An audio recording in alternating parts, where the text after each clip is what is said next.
साल का ये टेस्ट था। इस टेस्ट में सरकार फेल हो गई।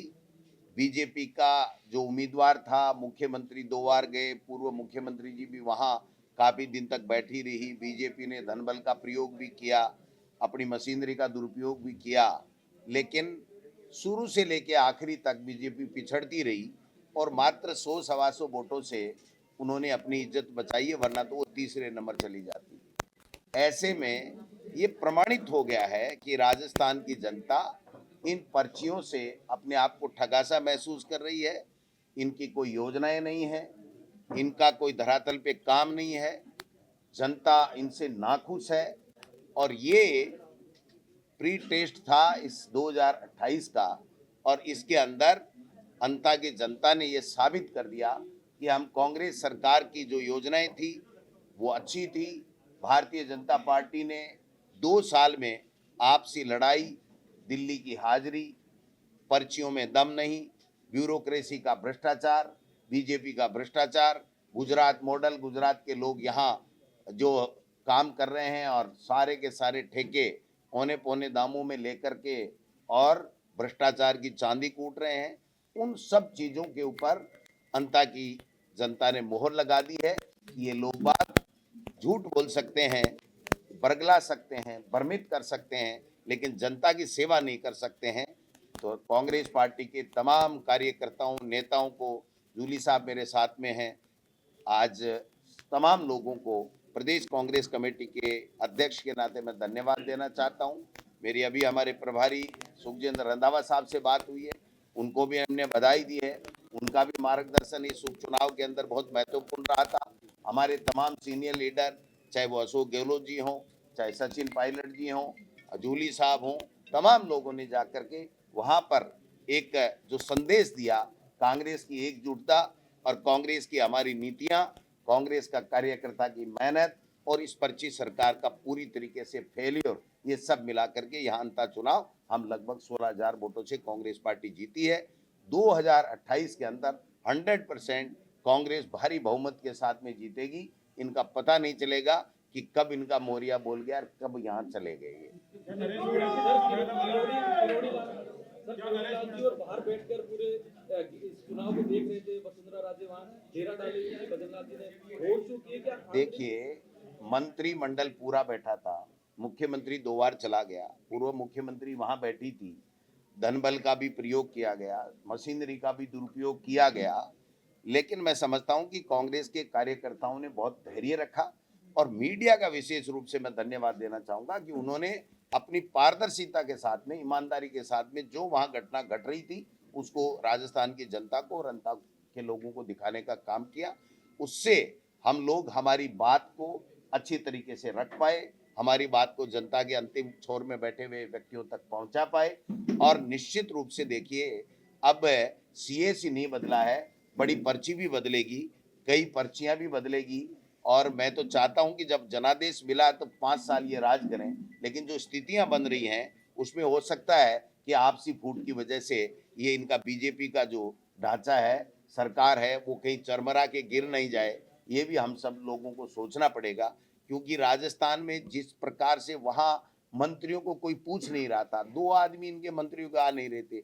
जो 9 तारीख को 6 बजे प्रचार खत्म हुआ, हम सब लोग आ गए, लेकिन पूरा मंत्रिमंडल वहाँ कोटा में बैठा रहा, वहाँ पर पैसे बांटता रहा, सत्ता का दुरुपयोग करता रहा।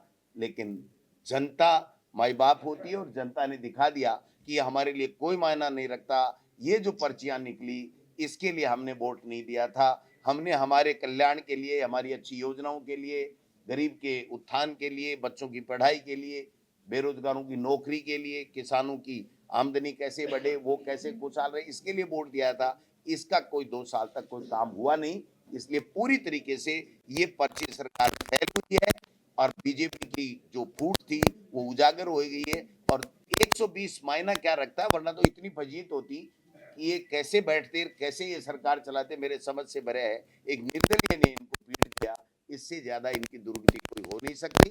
मैं तो मेरे कांग्रेस कार्यकर्ता जो हमारे राहुल गांधी जी और खड़गे साहब की नीतियों को, कांग्रेस पार्टी की नीतियों को जन जन तक पहुंचाने में कामयाब रहे, हमारे पूर्व सरकार की योजनाओं को जो अच्छी योजनाएं थी उनके बारे में लोगों तक पहुंचाने में हम लोग कामयाब रहे। 6 दिन तक जूली साहब एक-एक गाँव-गाँव, ढाणी-ढाणी गए।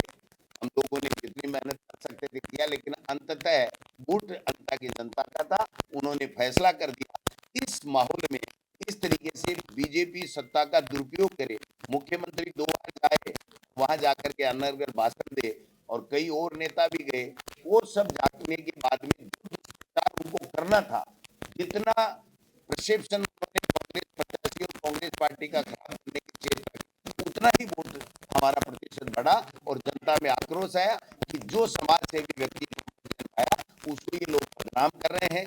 जो व्यक्ति सबके बीच में सहज सुलभ है और सबके लिए काम करता है, उसके लिए इस तरीके की जो दुर्भावना पूर्वक अपनी राजनीतिक रोटियां सेकने के लिए ये लोग बात कर रहे हैं।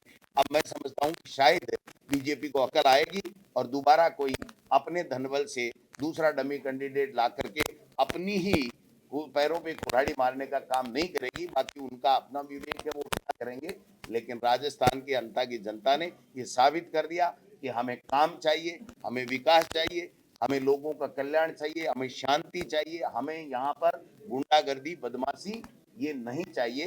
ये जनता की जनता ने इस उपचुनाव में साबित कर दिया। कहीं ना कहीं कांग्रेस को फायदा मिला है वोट चोरी के मुद्दे को लेकर। देखिए, वोट चोरी का जो मुद्दा है और सजग हो और एक-एक वोट को उन्होंने जाकर के टच किया और इनको फर्जी वोट इन्होंने सत्ता का दुरुपयोग किया, उसका भी डट के मुकाबला किया। वरना हमारी जीत जाती 25,000 के लगभग अगर ये पैसे नहीं बांटते और ये सत्ता का दुरुपयोग नहीं करते। मंत्रिमंडल पूरा पड़ा रहा, लेकिन मुझे तो आश्चर्य हो रहा है उन मंत्रियों ने होगा, जनता को क्या कहा होगा कि हमने 2 साल क्या किया। मुख्यमंत्री ऊपर रैली के अंदर, रोड शो के अंदर नोट कर रहे हैं क्या क्या काम कराने हैं। तो भाई 2 साल तक क्या आप भजन ही गाते रहे, आपने काम नहीं किया। मुख्यमंत्री वसुंधरा जी उनको तब नोट करा रही है जब वो ये दिखा रही थी कि मुख्यमंत्री जी आपने कुछ नहीं किया, ये जनता की समस्याएं थी तो आपने की नहीं है। इससे ये और ज्यादा प्रमाणित हो गया कि न वसुंधरा जी की मानी गई सरकार में, न मुख्यमंत्री की चली, न उनका कोई विजन था कि लोगों के काम करें। तो जनता ने बता दिया कि भाई तुम जाओ 2028 की तैयारी करो और कांग्रेस पार्टी को आने दो, जिसने बहुत अच्छे काम किए हैं। और जो राहुल गांधी और खड़गे साहब हमारी बात जो आवाज उठाते हैं, हमारी समस्याओं के समाधान के लिए लड़ाई लड़ते हैं, इसलिए जो विपक्ष का जो हमारा रोल था 2 साल में, वो भी जूली साहब के नेतृत्व में हमने विधानसभा में भी अच्छा किया। हमारे सारे सीनियर लीडर सब कांग्रेस एकजुटता के साथ में चुनाव लड़ी है और कार्यकर्ताओं ने मेहनत की है।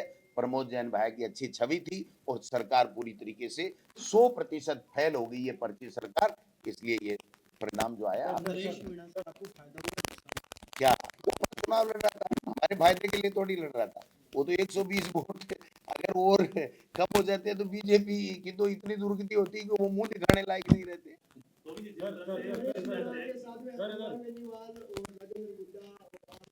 वो तो सब जगह ही जाते हैं, जाएंगे, उनका भी अधिकार है जाने का, भाषण देने का। लेकिन जनता किसको स्वीकार कर रही है? जनता अनर्गल बयानबाजी को नहीं स्वीकार करती। जनता चाहती है हमारे लिए आप क्या विजन लेकर के आए और 2 साल आपने क्या किया, वो चीजें सरकार से पूछ रहे थे और सरकार बताने में फैल रही है। कांग्रेस की जीत है, लेकिन हार आप किसको मानते हो, वसुंधरा राजे की या मुख्यमंत्री इस पर्ची सरकार की फेलियर, उसकी गलत नीतियां, जन विरोधी नीतियां, हमारी अच्छी नीतियों